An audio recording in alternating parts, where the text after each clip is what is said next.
అందరికీ నమస్కారం. తెలంగాణ క్రాంతి దళ్ ఇట్లాంటి రౌండ్ టేబుల్ సమావేశాలు పెట్టడం చాలా గొప్ప విషయం.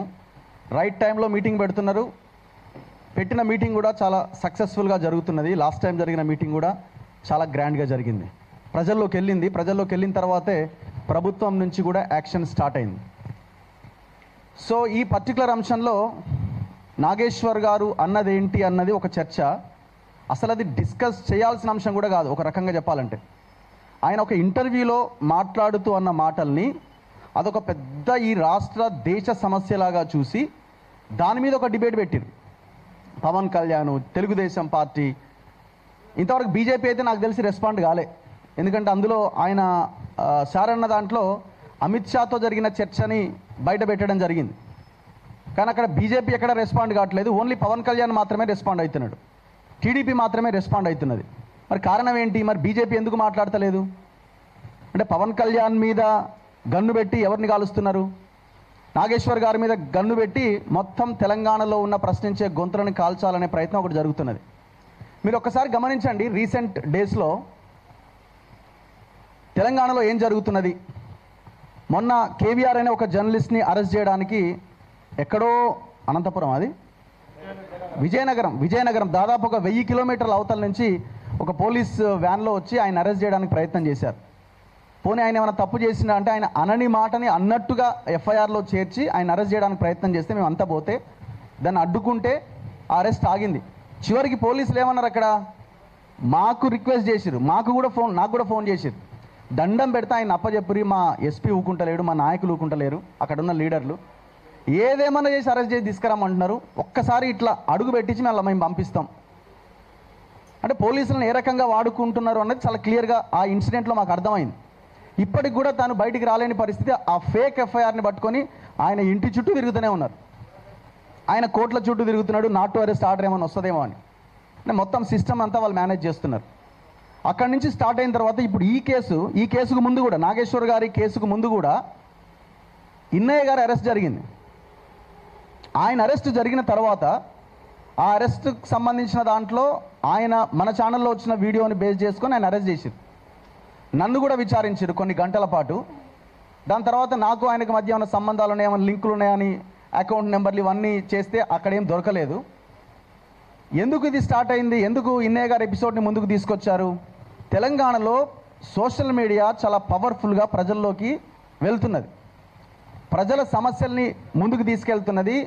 అన్ని రకాల ఇష్యూస్ని, సోషల్ ఇష్యూస్ కానివ్వండి, సామాజిక పరమైన అంశాలని, ప్రభుత్వ సమస్యలని, ప్రజల సమస్యలని ప్రభుత్వం దృష్టికి తీసుకెళ్లే ప్రయత్నం చేస్తున్నది.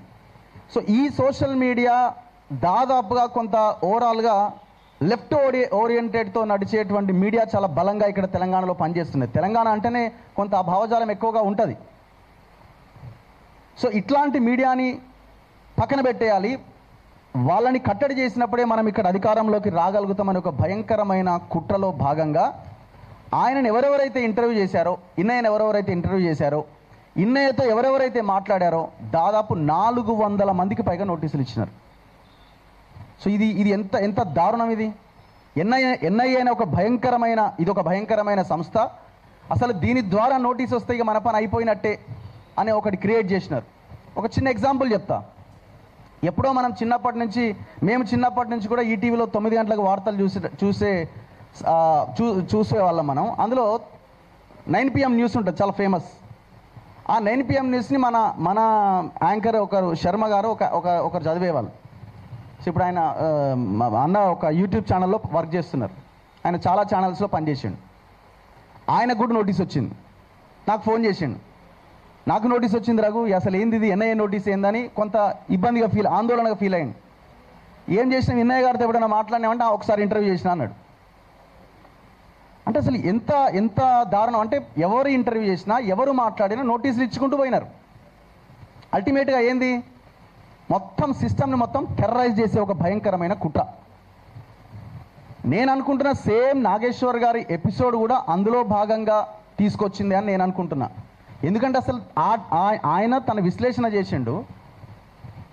ఒక దగ్గర అమిత్ షాతో జరిగిన భేటీలో, పవన్ కళ్యాణ్ భేటీలో ఇప్పుడు విషయం ఎట్లా బయటకు వచ్చింది, ఆయన దాకా ఎట్లా తెలిసింది అని అంటే ఎవరన్నా చెప్పొచ్చు, అమిత్ షానే ఇంకొకరితో చెప్పొచ్చు.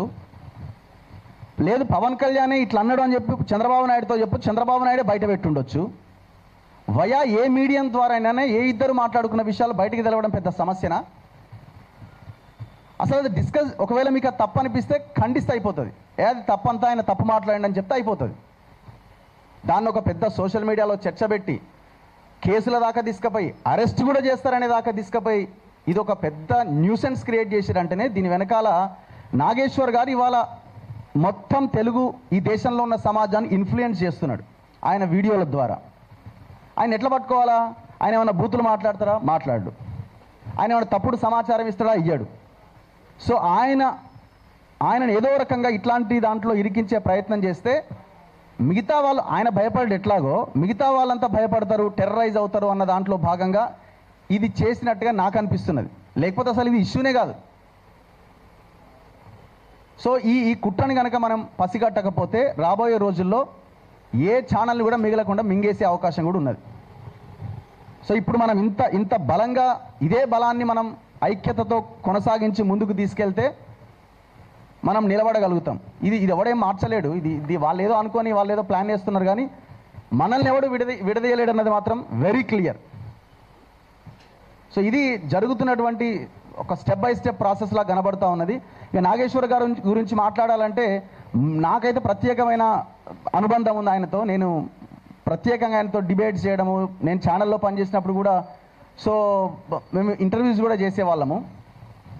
సో ఆయన ఓన్లీ తెలంగాణ తెలుగుకి సంబంధించే కాదు, ఈ దేశంలో ఉన్న ఇష్యూస్ మీద, ప్రపంచానికి సంబంధించిన ఇష్యూస్ వాటి మీద కూడా ఆయన వీడియోలు చూసి మేము అనలైజ్ చేస్తూ ఉంటాం, మేము విశ్లేషిస్తూ ఉంటాం. సో ఇప్పుడు ఆయన గొంతుని మూసేయాలన్నది ఒక కుట్ర జరుగుతున్నది. బీజేపీ ఇక్కడ సైలెంట్గా ఉన్నది, కానీ పవన్ కళ్యాణ్తో చంద్రబాబు నాయుడుతో ఈ పని చేస్తుందని నేను అనుకుంటున్నా. దాంట్లో ఏం డౌట్ లేదు. లేకపోతే వాళ్ళు ఎందుకు మాట్లాడరు? సో ఇప్పుడు మనం ఏం అడుగుతున్నామంటే, మేమే తెలంగాణ తెచ్చినామని మాట్లాడే బీఆర్ఎస్ పార్టీలో ఉన్న నాయకులు ఏమైపోయారు? ఇప్పుడు ఎందుకు ఈ ఇష్యూ మీద మాట్లాడతలేరు? కాంగ్రెస్లో ఉన్న తెలంగాణ ఉద్యమకారులు వీళ్ళందరూ ఎక్కడ పోయినారు? మీరు కూడా తెలంగాణ కోసం కొట్లాడిన వాళ్ళు ఉన్నారు కదా, ఎందుకు జరిగిన ఘటన మీద మాట్లాడట్లేదు? రేవంత్ రెడ్డి మొత్తం కాంగ్రెస్ని మింగేస్తున్నాడు, మొత్తం తెలుగుదేశంతో బీజేపీతో చేతులు కలిపిండని మాట్లాడుతున్న ఈ సోకాల్డ్ నాయకులంతా ఎక్కడ పోయినారు? ఆయనకి సంఘీభావం తెలిపే ప్రయత్నం చేసిరా? ఆయనకి సంఘీభావం తెలిపితే చంద్రబాబు కోపం వస్తుంది, ఆ తర్వాత రేవంత్ రెడ్డి కోపం వస్తుందని ఏమైనా భయపడుతున్నారా? పదవులు రావని ఏమైనా భయపడుతున్నారా? సో సమాజం చూస్తూ ఊరుకోదు. ఇట్లాంటి ఇన్సిడెంట్స్, ఘటనల పట్ల ఖచ్చితంగా మేమంతా కలిసే ఉంటాం. ఈ ఐక్యత కొనసాగుతుంది. పార్టీల నాయకులు లేకపోయినా తెలంగాణ ప్రజలు మా వెనకాల ఉన్నారు. ఈ ఫైట్ కంటిన్యూ అవుతుంది. ఎన్ని శక్తులు అడ్డొచ్చినా ఇది ఆగే ప్రసక్తే లేదు. థ్యాంక్ యూ ఈ అవకాశం కల్పించిన క్రాంతి దళ్.